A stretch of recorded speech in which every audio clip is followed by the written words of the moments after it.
Hi, I'm Sylvia. They thought erasing my name from the guest list would erase me from the truth. But the lies were still there. And so was my mother's voice, on a USB they thought had been forgotten. They called it a family celebration. They gave my sister an award. And they gave me silence. But silence keeps things. And one of the things it kept was the truth. Before we go any further, tell me, have you ever been the one they erased simply because you knew too much? If yes, comment number 1. If no, comment number 0. This isn't a story about inheritance. It's about a voice that refused to stay buried. And what happened when I pressed play. They say Thanksgiving is for the family. But this year, I couldn't find my name on a single place card. The church hall smelled like cinnamon and baked ham. Overdone, like someone had tipped the spice jar too far. Folding tables lined the room, each one draped in plaid cloth and set with paper turkeys and plastic pumpkins. I lingered near the coat rack, scanning the rows of seats. Last year, they'd tucked me near the pantry, out of the way. This year, they didn't even pretend I was invited. Lillian stood at the head table beneath a hand-painted banner. Gratitude is a legacy. Her voice floated above the chatter as she thanked the town for carrying on what Mother built. Her hair was perfect. Her pearls matched the faux cranberry centerpieces. I stayed by the door, holding a cup of cider so sweet it made my teeth ache. A volunteer had handed it to me with a smile that didn't quite reach her eyes. "Is that the sister?" someone behind me whispered. "The older one? I thought she moved out west." No, she just left. Lillian got the house, the stocks, everything. Must have been a reason. I didn't turn around. I just adjusted the sleeve of my coat and looked down at my watch. Worn leather, gold rim, the one Mom gave me the Christmas before things changed. I caught Reverend Powell's eye as he passed. He paused, squinted like he almost remembered, then moved on without saying a word. Lillian raised her glass, apple cider no doubt, and smiled for the local paper's camera. "To family," she said. The crowd applauded. I set my cup down by the donation basket and slipped out. The air outside was sharper than I expected, and the crunch of leaves underfoot was the only sound for a while. I didn't head home right away, just walked, past the grocery store with its closed blinds, past Eloise's table where they were already hanging fairy lights for winter walk. At the corner of Ash and Lowell, Doris Kemp was waiting on her porch with a mug in both hands. She didn't wave. "I saw you in there," she said, voice low. I stopped, unsure if I should nod or keep going. Not everyone who inherits does so cleanly. I blinked. Doris stared into her mug like it held more than tea. "If you're ready to know the truth, come by tomorrow. I've kept something." Some things don't get lost. They get hidden by hands that love you and hope you'll find them someday. The Bradford house was quieter than I remembered. Dust had settled into the grooves of the floorboards, and the air held that dry, boxy smell of rooms left unopened too long. I walked through the kitchen slowly, running my hand along the chipped tile backsplash. The note from Lillian still hung on the fridge. "Inventory complete. Nothing else belongs to you. L." I didn't bother reading it twice. A slant of winter light came through the shutters, just enough to catch the edge of the cupboard by the stove. I reached up to pull down the old flour tin, thinking of how Mom used to keep stamps under the sugar bowl. The tin was lighter than I remembered. But behind it, wedged against the wood panel, was a yellowed envelope, sealed and brittle at the corners. In her handwriting, for Sylvia. Only. I sat at the counter, hands trembling just enough to make the paper shiver as I opened it. Inside was a short note from Mr. Carraway, our old family lawyer. "This is not the version I signed in 2020. You deserve to know the truth." No explanation, no attachments, just that sentence and his signature. I tried his number, straight to voicemail. "I'll be away until the 28th. Leave a message." I didn't. By late afternoon, I was at the town library. The familiar creak of the floor greeted me like a forgotten song. At the records desk, Hank looked up and blinked like he'd seen a ghost. "Sylvia?" I nodded. "I need to check a property transfer." He led me to a side terminal. We stood in silence as he typed, the screen flickering to life. He scrolled, then stopped. "There are 2 filings," he said quietly. "One in April 2020. One 3 days after your mom passed." I felt my breath catch. He turned to me, eyes steady. "You once stood up for me. I haven't forgotten." We didn't say much more. Just before I left, he reached into his drawer and handed me a peppermint candy. No smile, no explanation. The way I had done for him once, long ago. Have you ever felt that kind of quiet betrayal? When the people you trusted most rewrote the truth without even telling you? If you've ever found out too late that your name had been removed, on paper or in someone's heart, leave a comment number 8 below. Now let's keep going. There's more to uncover. As I walked out into the chill, I rubbed my hands over the library's old heating grate, the way I used to over the stove burner at home. Hank caught up with me on the sidewalk. He leaned in, barely above a whisper. "Someone accessed the vault log using Lillian's credentials last Thursday. Truth, when kept too long, turns to weight." Doris had carried hers for years, and now it was mine to hold. Her house smelled like lemon polish and gingerbread, the kind of scent that lived in old wood and long habits. Doris let me in without a word, just a small nod, then led me down the creaky stairs into the basement. The oil heater clicked as it worked, struggling against the cold. Boxes lined the walls, some labeled in neat cursive, others smudged and fading. "I told you," she said, flicking on a yellowed lamp. "I don't write things down. I keep them where paper can't burn." She reached into a dented metal file drawer and pulled out a logbook wrapped in a faded tea towel.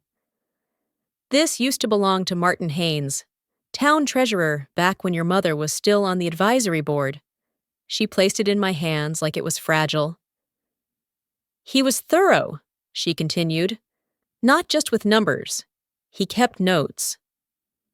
I flipped through the pages, ledgers, dates, initials in the margins.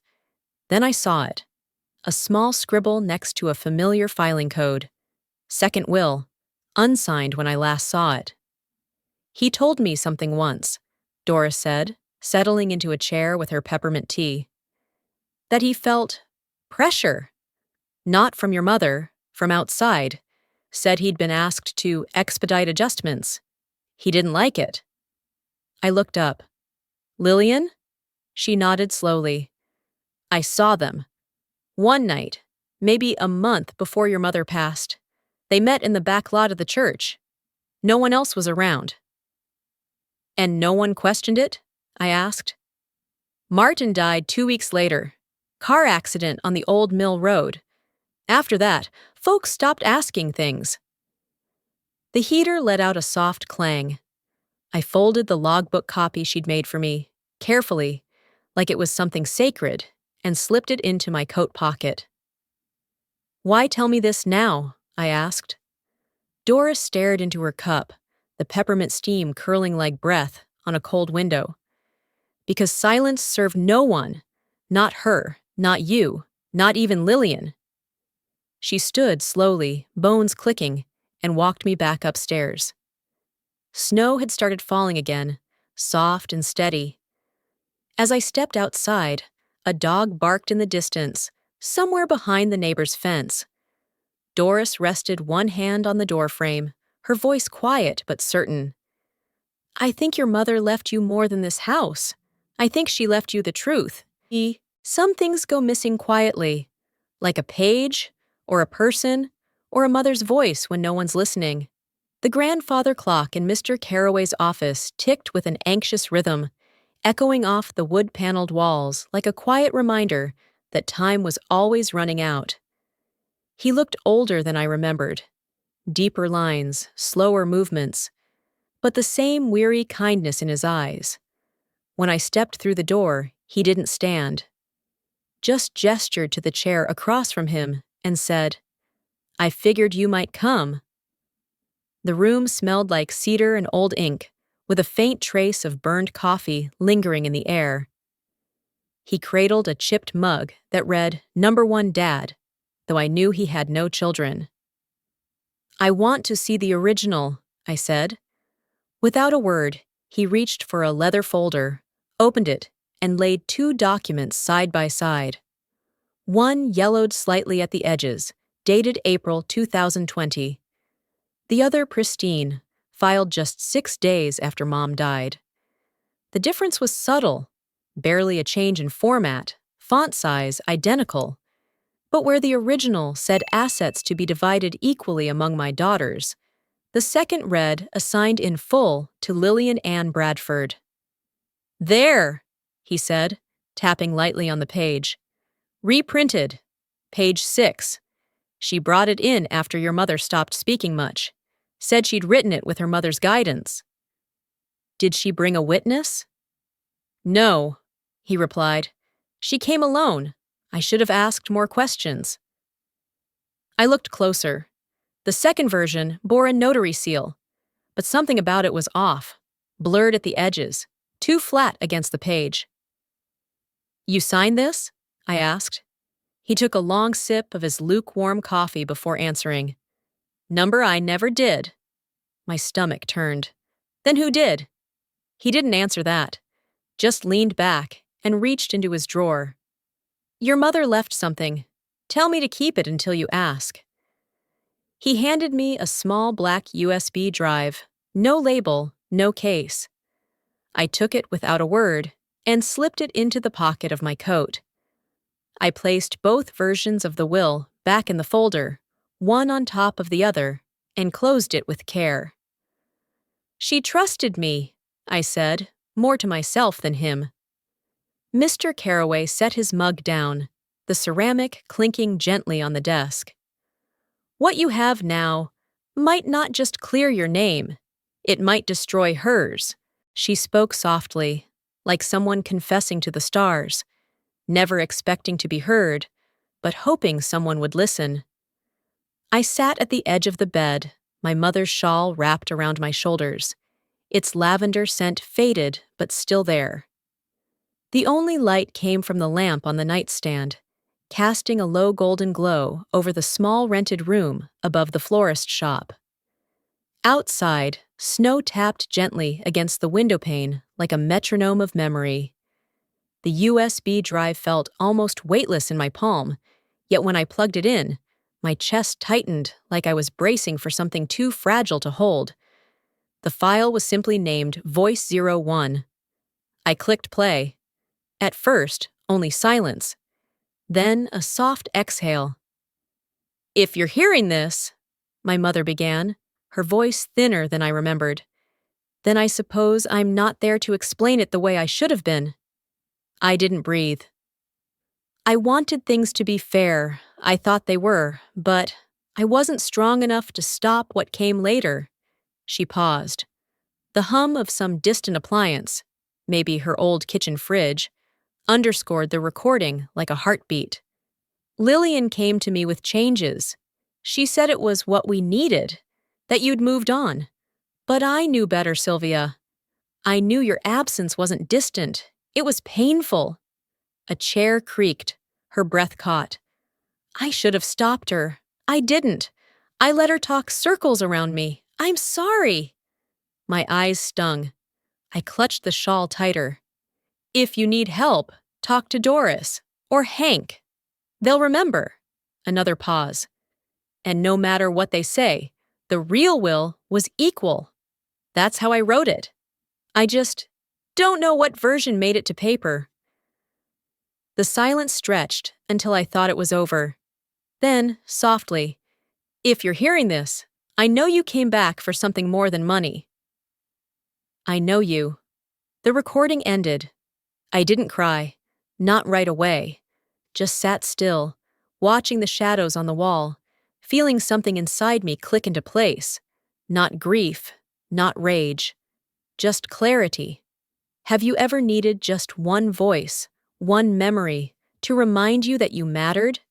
If you've ever found strength in something small but sacred, like an old recording or a hidden letter, leave a comment number 9 below. Now, let's see what I do next. The refrigerator below buzzed on, humming through the floorboards. Then the church bells rang. I reached for my phone as it buzzed on the nightstand. A message from Doris lit the screen. They just announced the awards ceremony. Lillian will be honored publicly tomorrow. They toasted to legacy, image, and grace. I raised my glass to truth. The town hall was dressed for December. Pine garlands across every beam, gingerbread booths lining the entrance, and twinkle lights blinking like polite applause. The stage stood near the Christmas tree, its base wrapped in velvet, gifts stacked like props for a photo that would never tell the whole story. Lillian stood center stage, her dress crisp, her smile practiced. Mayor Thompson introduced her as Maple Falls' shining example of commitment and class, and the crowd clapped on cue. She took the mic like it was hers by birthright. "I'm honored to be named Woman of the Year," she began. "This town shaped me. My family shaped me. And everything I do in their name." Polite murmurs. A flashbulb popped. That was when I stood up. No spotlight turned my way. No hush followed my steps. I walked calmly, slowly, a folder in one hand, the USB in my coat pocket. No security, just silence. By the time I reached the base of the stage, Lillian had stopped speaking. "I won't take long," I said. I didn't name her. I didn't need to.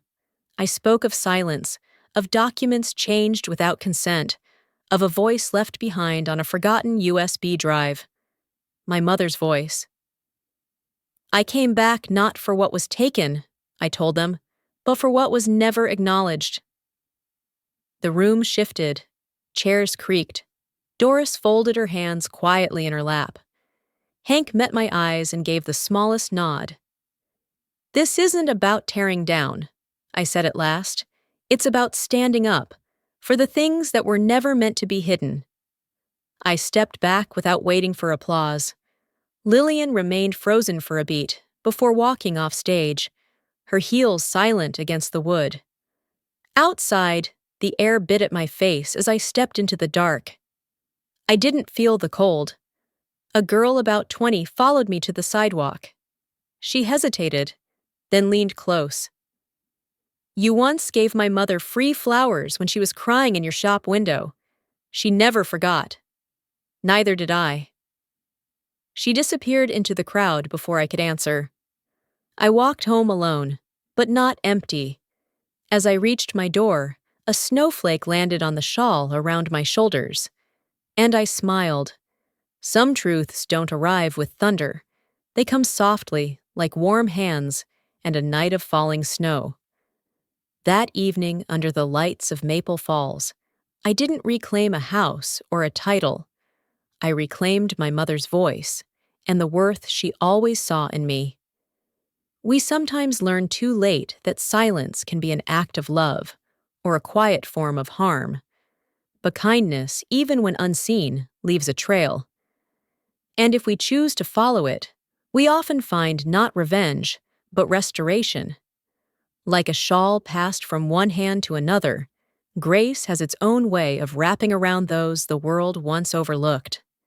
If this story reminded you of someone who once gave quietly or stood alone, I hope you'll leave a few words below. And if stories like this speak to a quiet corner of your heart, you're welcome to subscribe so we can meet again in the seasons still to come.